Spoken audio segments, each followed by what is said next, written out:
infants. So we are going to continue with the Twits today. Can you remember what happened in the last couple of chapters? Let's check. So we had Mrs. Twit had come down from her adventure into the air. She almost ended up in space. She gave Mr. Twit quite the fright when he then realised that she'd come back again, and she landed on top of him and really gave him quite a fright there as well. We then learned all about their house, that it had no windows, and that they had a dead tree. And can you remember what was in this here, in that cage? We learned that on Wednesdays they would have bird pie, and how they managed to actually make their bird pie. They would put glue on the tree. Then, by accident, there ended up 4 little boys got stuck on the tree. And then they ended up just taking their trousers off to run away. My goodness. Then, we learned lots in the last couple of chapters. We also learned about the monkeys and the fact that they had 4 monkeys at their house because they were in the circus and they wanted to make them the upside down monkeys. So let's continue to see where we are now. The roly-poly bird to the rescue.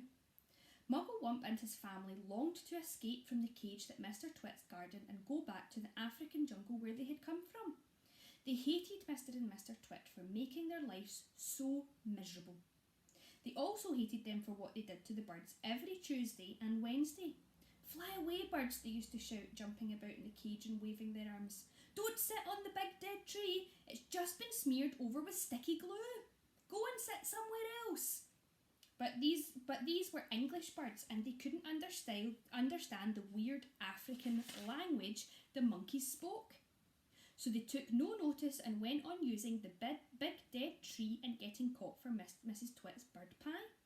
Then one day, a truly magnificent bird flew down out of the sky and landed on the monkey's cage. "Good heavens," cried all of the monkeys together. "It's a roly-poly bird." "What on earth are you doing over here in England, roly-poly bird?"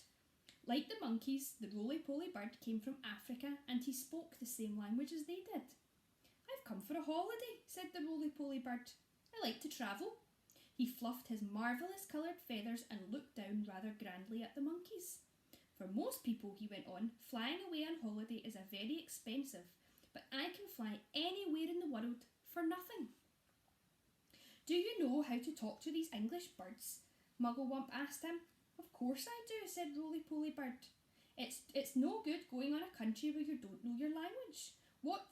Then they must hurry," said Mugglewump. "Today is Tuesday, and over there you can already see the revolting Mr. Twit up his ladder painting sticky glue on the branches of the big dead tree. This evening when the birds came to roost, you must warn them not to perch on that tree or they will be made into bird pie."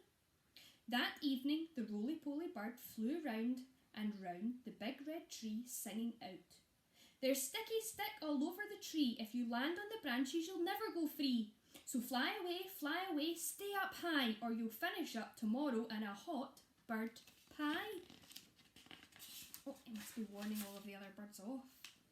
No bird pie for Mr. Twit. So do you think it worked? When you've heard the chapter name "No Bird Pie" from Mr. Twit, do you think the bird was able to stop the other birds from landing? The next morning, when Mr. Twit came out of the huge basket to snatch the birds from the big dead tree, there was not a single one on it.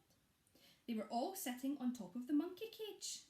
The roly-poly bird was there as well, and Mugglewump and his family were inside the cage, and the whole lot of them were laughing at Mr. Twit. There, all laughing away. Still no bird pie for Mr. Twit. Mr. Twit wasn't going to wait another week for his bird pie supper. He loved bird pie. It was his favourite meal. So that very same day he went after the birds again. This time he smeared all over the bars in the monkey cage with the sticky glue and the branches of the big dead tree. "Now I'll get you," he said, "whichever one you decide to sit on." The monkeys crouched inside the cage watching all of this, and later on when the roly-poly bird came swooping by for an evening chat, they shouted out, "Don't land on our cage, roly-poly bird, it's covered in sticky glue, so is the tree." And that evening, as the sun went down and all of the birds came in to roost, The roly-poly bird flew round and round the monkey's cage and the big dead tree, singing out and warning, "There's sticky stuff now on the cage and the tree. If you land on either, you'll never be free. So fly away, stay up high, or you'll finish up tomorrow in hot bird pie." There he is, singing his song. Mr. and Mrs. Twit go off to buy guns. Ooh, that's a scary chapter name. The next morning, when Mr. Twit came out with his huge basket, not a single bird was sitting on either of the monkey cage or the big dead tree. They were all perched happily on the roof of Mr. Twit's house. The roly-poly bird was up there as well, and the monkeys were in the cage, and the whole lot of them were hooting and laughing at Mr. Twit. "I'll wipe that silly laugh off your beaks," Mr. Twit screamed at the birds. "I'll get you next time, you filthy, feathery frumps. I'll wring your necks, the whole lot of you, and you'll have bubbling hot pot for bird pie the next day." There they are, all up on the roof. "How are you going to do that?" asked Mrs. Twit, who had come outside to see that all of the noise was about. "I won't have you smearing sticky glue all over the roof of our house." Mr. Twit got very excited. "I've got a great idea," he cried. He didn't bother to keep his voice down because he didn't think the monkeys could understand. "We'll both go into town right away and we'll get a gun each," he shouted. How's that? "Brilliant," cried Mrs. Twit, grinning and showing her yellow teeth. "We'll buy those big shotguns that spray out 50 bullets or more with each bang." "Exactly," said Mr. Twit. "Lock up the house while I go and make sure the monkeys are safe and shut away." Mr. Twit went over to the monkey cage. "Attention," he barked in his fearsome monkey trainer voice. "Upside down, all of you, and jump on it. On top of one another. Quick, get on with it, or you'll feel Mrs. Twit stick across your backsides." Obediently, the poor monkeys stood on their hands and clambered up on top of one another, with Mugglewump at the bottom and the smallest child at the very top. "Now stay there till we come back," Mr. Twit ordered. "Don't you dare move and don't overbalance. When we return in 2 or 3 hours' time, I shall expect to see you all exactly the same position as you are now.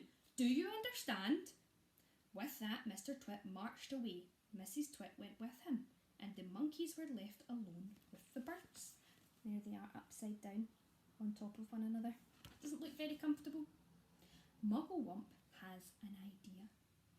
As soon as Mr. and Mrs. Twit had disappeared down the road, the monkeys all flipped back onto their feet the right way up.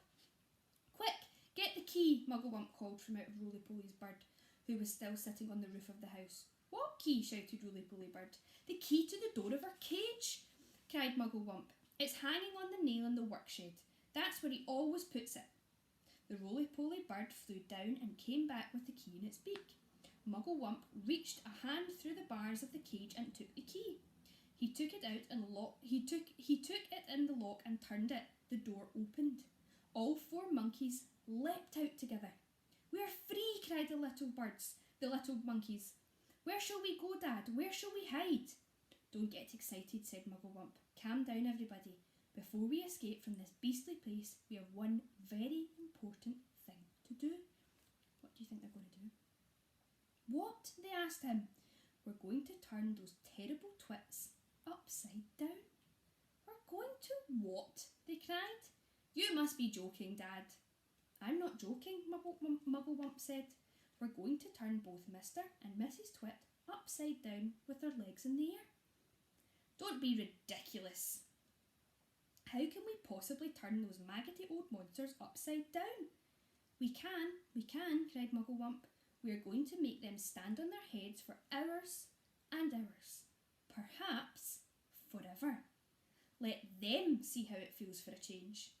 "How?" said Roly-Poly bird. "Just tell me how." Mugglewump laid his head to one side, and a tiny twinkling little smile touched the corners of his mouth. And there they are. I wonder what they're getting up to, the monkeys in here. "Now and again," he said, "but not very often, I have a brilliant idea. This is one of them. Follow me, my friends, follow me." He scampered off towards the house, and the 3 other monkeys and Roly-Poly bird went after him.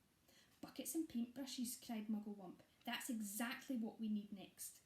There they are, plenty in the workshed. Hurry up, everyone, get the bucket and the paintbrushes. Inside Mr. Twit's workshed, there was an enormous barrel of hug-tight sticky glue, the stuff he used for catching birds. Fill your buckets, Mugglewump ordered. We are now going into the big house.